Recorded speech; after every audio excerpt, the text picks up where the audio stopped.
So in this video, I'm going to be showing you how to edit and create planners with Apple Pages. So I think that Apple Pages are actually one of the most underrated tools that you can use to create planners. I have used just about everything available in the last few years. So I've used Apple Pages, which is by far my favorite. Adobe InDesign, I've used Photoshop, don't do that, that's a mess. I've used Canva, I've used Word, I've used like Keynote, Google Slides. I've used so many different tools, but I keep coming back to Apple Pages because it is so easy to use and so user-friendly. And most people actually have it for free. If you've got a Mac, you can install it on your Mac for free. And you can actually use the cloud version of Apple Pages for free as well too if you don't own a Mac. But today we're going to be talking about how to use Apple Pages to create and edit and do all kinds of things to create printable planners. So like I said, I've been doing this for a few years now. I have made tens of thousands of dollars with planners created in Apple Pages. And today I am using the template that I have available for commercial use. So you can buy this template, which has most of the heavy lifting done for you, and you can just go in and edit it. So today I'm going to show you how to do that. So this is the home management planner template. Now it has, you can see, I've already got it open here in Apple Pages. You can see along the side here, all of the thumbnails, which you can find all down here. So we have 103 pages in this, including, let's scroll all the way back up, including your front page. Now we also have a few different daily planners in here as well, and a few different versions of things for you to be able to then create the perfect planner for you. So you can go and edit this and create whatever you want. You can sell them as individual pages for themselves, or you can create your own mini planner with your own design. So a few basic things. We have all of our thumbnails along here, which you can, if you go view, you can click page thumbnails there or turn them off if you would like as well. You can then also show two pages to a view here, which will show you that style there. I like to just stick with one page, and I usually zoom it in a bit more so I get a bit closer of a look. So then you also have over here your formatting and your document details over here as well. So when you come and want to edit some text, it'll come up with your format details over here as well. So it's really, really simple. We just do basic formatting here. We use tables, text boxes, and shapes are our main things to use. So one of the best and most easiest ways for you to actually go and change things in this planner is to simply change things like the font.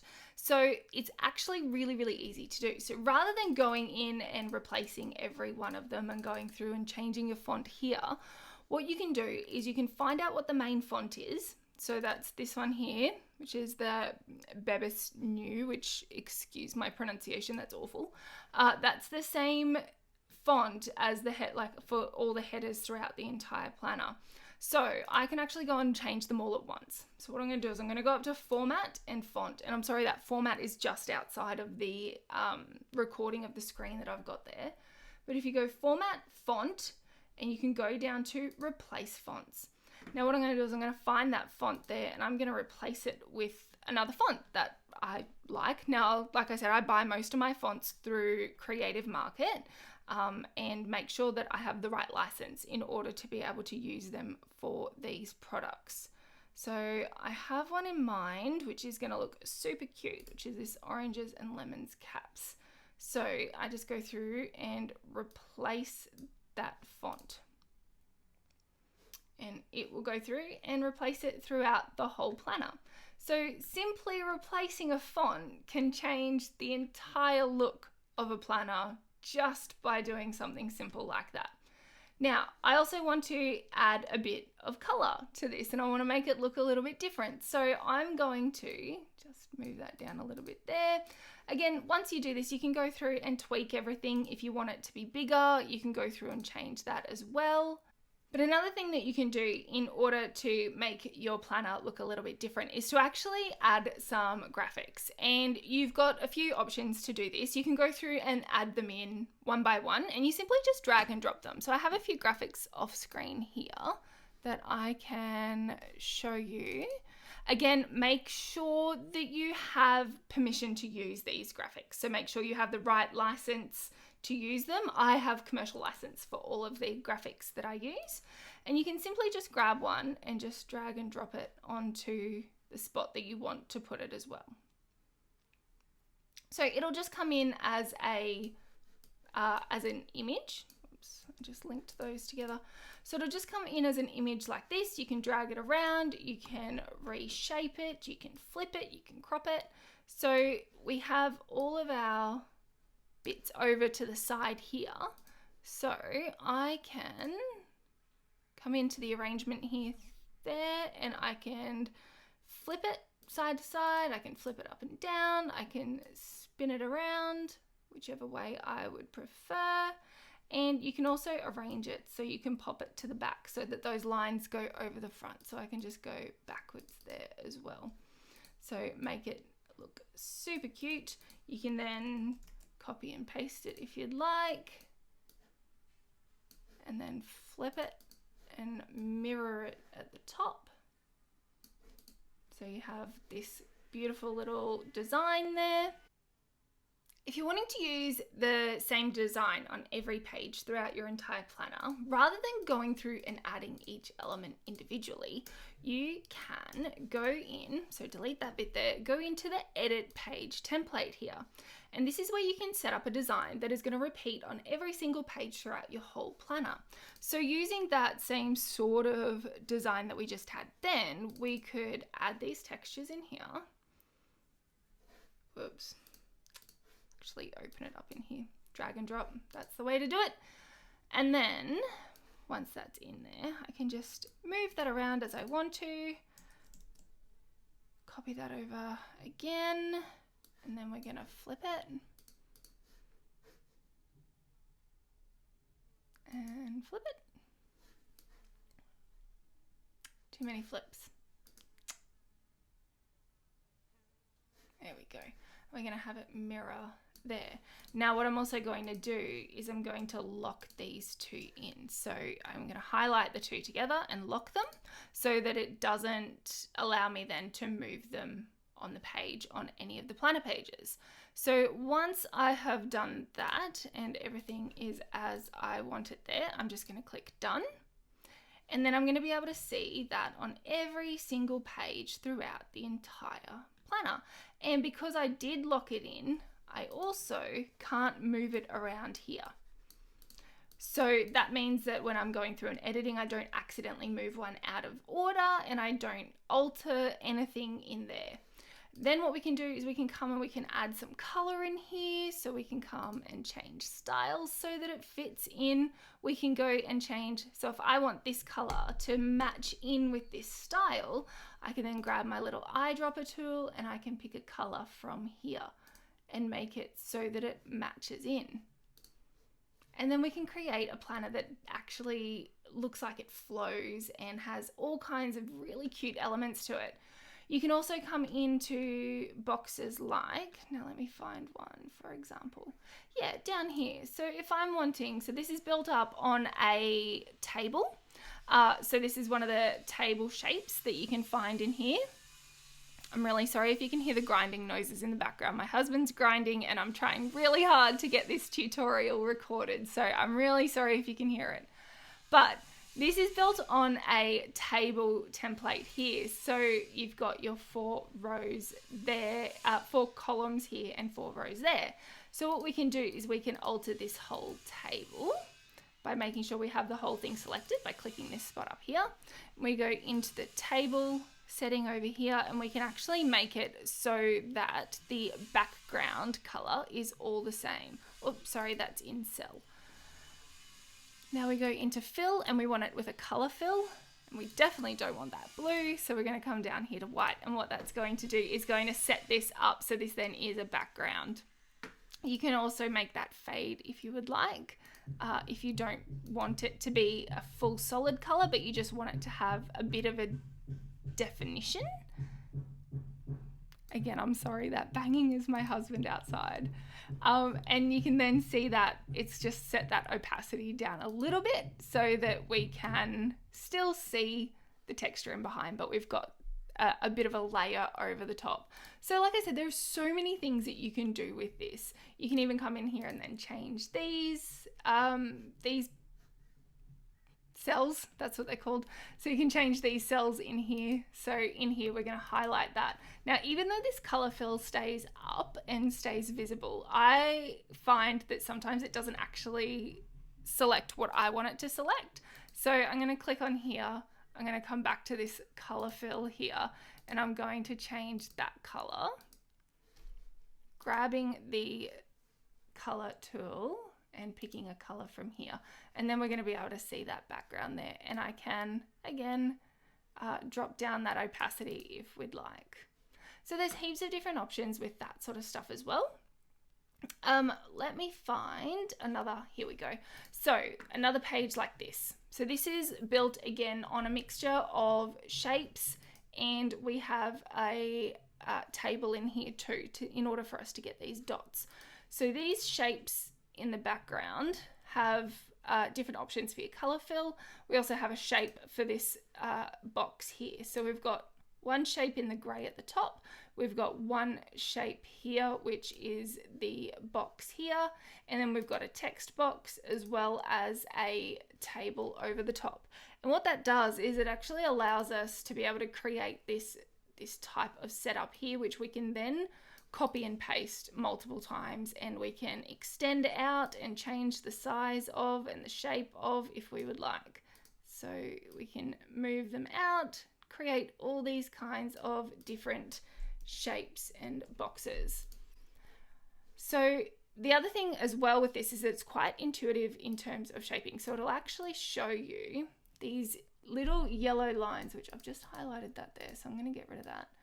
So we can see when we highlight it all, you can see the yellow line at the top and the yellow lines at the side in order to help with alignment. So it really does make moving shapes around a lot easier. So even with this planner, if all you did was change the font and change these little design elements, you would be able to create a whole range of different planners just from that one change alone.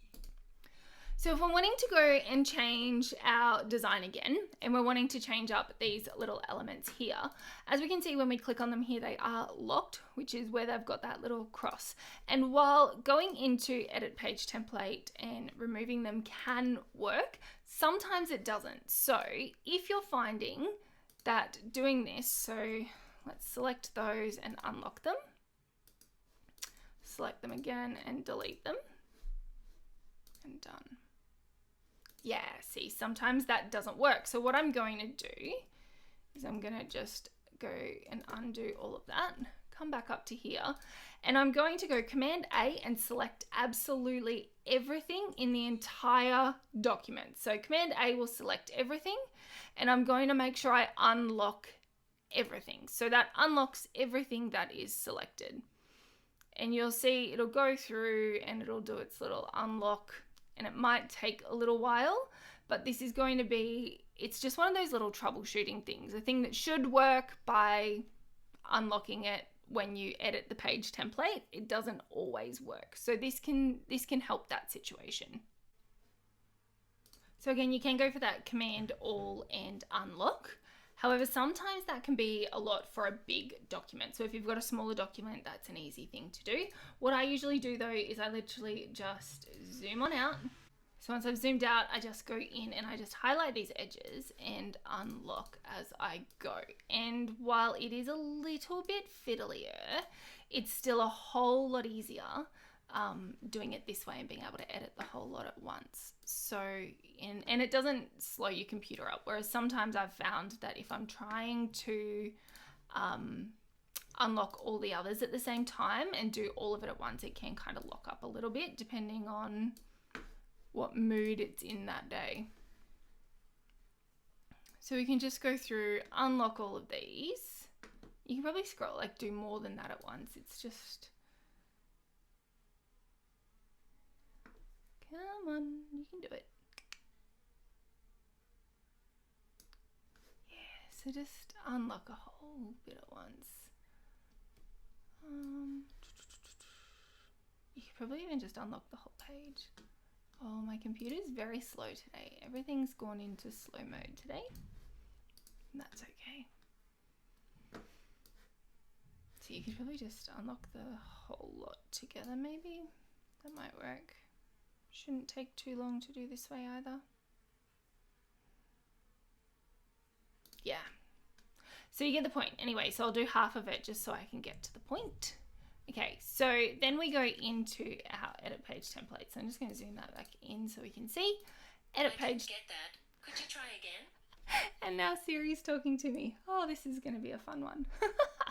Okay, so we go into this edit page template and we're just going to unlock those so that we can edit those, delete them. Wonderful. And now I'm just going to add in a complete background. So we're going to do a full paper background here. Just to give you an idea of something different. So I'm going to open that right up. And then because this is a square and I want to make it fill the whole page rather than dragging it out and cropping it off, which if it works for your design, you can do that too. But I want to get this little element on both edges. So what I'm going to do is I'm just going to go and change the proportions there. So uncheck that constrain proportions part and drag this down. And it does warp it a little bit, but again, it depends on the design that you have and what it looks like. So I'm just going to click done. I'm not going to lock this in this time, which again, you don't have to do. It's just an option, and it does make it a little bit harder when you want to go and change things afterwards. But if you're one who moves things around accidentally, it's a good idea to do that. So this is super bright. And as you can see, we've lost a lot of our backgrounds in here because they were transparent before because we had the white background. So what you can do is you can actually come in and change how that looks. So if we're wanting to put a little background on that, we can go to our text here and we can go in and change what that paragraph background is here. And do that for the whole lot would be a good way to do it. So make it like a little text box there. You can get rid of these little lines if you'd like. Do the same thing up here. Come in and change that around. This is all just made on tables. So we can come in and just change our cell background color. So we've got a color fill and come in and change that. So we have all of our cute little bits at the top. And we can see all of those as well. So you can come in and do that to any part of this. Make it all boxes. So we've got this one here. That one can be a full color fill as well. Might be able to do a few at once. No. Unfortunately with these you can only do them one at a time.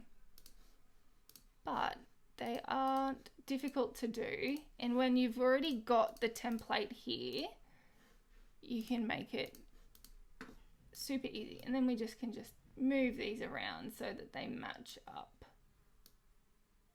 And make sure everything fits all nicely. You can move things as you need to, make it all move around so it all looks good.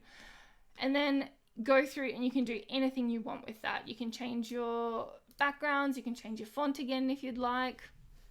And then again, if you're wanting to change that background, you can just delete that one there and it'll be gone. So this will just take a little while to catch up and it'll be gone.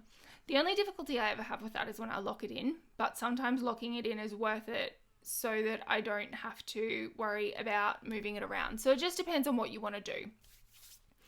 And yeah, so you can go through, you can change your fonts, you can change your colors, you can change just about anything you want.